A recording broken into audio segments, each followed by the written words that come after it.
पहाड़ों की ऊंची चोटियों पर बसा वो पुराना डाक बंगला सालों से वीरान पड़ा था। लोग कहते थे कि उस बंगले की दीवारों में कुछ ऐसा कैद है जो सिर्फ रात के सन्नाटे में जागता है। शहर का रहने वाला आर्यन अपनी नई किताब लिखने के लिए शांति की तलाश में उसी बंगले में जा पहुंचा। उसे अंदाजा भी नहीं था कि जिसे वो शांति समझ रहा है वो असल में एक भयानक तूफान से पहले की खामोशी है। शाम के साए गहरे हो रहे थे जब आर्यन ने बंगले में कदम रखा।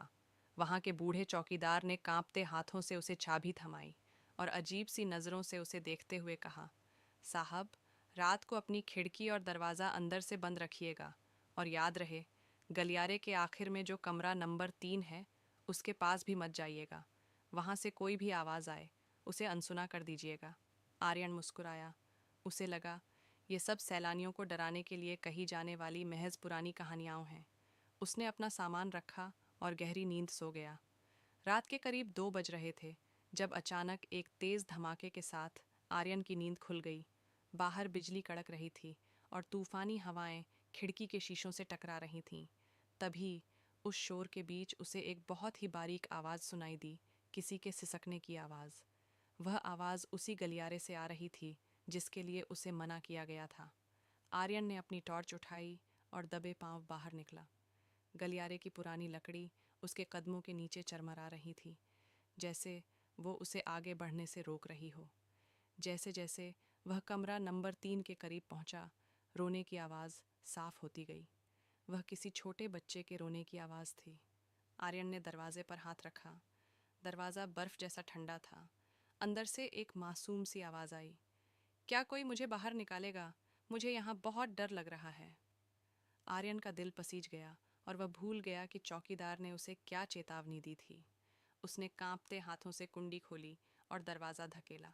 कमरा पूरी तरह से खाली था। वहां न कोई बच्चा था, न कोई सामान। धूल भरी फर्श पर बस एक बड़ा सा आदमकद शीशा दीवार के सहारे टिका था।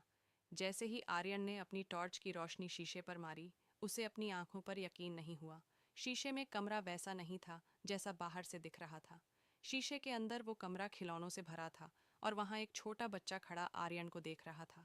सबसे भयानक बात यह थी कि शीशे में आर्यन का खुद का अक्स नहीं था।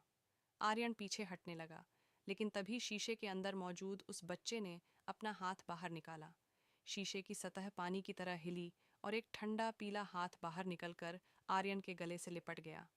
आर्यन चिल्लाना चाहता था, लेकिन उसकी आवाज़ उसके हलक में ही फंस गई। बच्चे का चेहरा अचानक बदल गया। उसकी आंखें पूरी तरह काली हो गईं और वह भयानक तरीके से मुस्कुराया। उसने फुसफुसाते हुए कहा, सालों से मैं इंतज़ार कर रहा था कि कोई आकर इस जेल का दरवाज़ा खोले। अब तुम यहाँ रहोगे और मैं तुम्हारी दुनिया में जाऊंगा। अगले दिन जब सूरज निकला तो बंगला फिर से शांत था। चौकीदार ने देखा कि कमरा नंबर 3 का दरवाज़ा खुला है। अंदर कोई नहीं था, बस उस पुराने शीशे के पीछे एक नई परछाई दिख रही थी। एक आदमी की परछाई जो शीशे के अंदर से बाहर की दुनिया को बेबसी से देख रहा था और शीशे पर अपने हाथों से दस्तक दे रहा था। पर बाहर उसकी आवाज़ सुनने वाला कोई नहीं था।